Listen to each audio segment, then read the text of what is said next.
Anche il Brenta si è congelato, vediamo sulla lastra di ghiaccio innumerevoli gabbiani poggiati.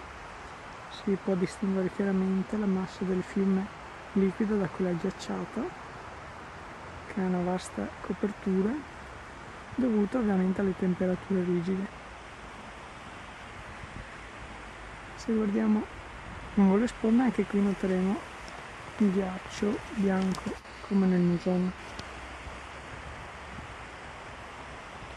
soltanto che questo è il fiume Brenta.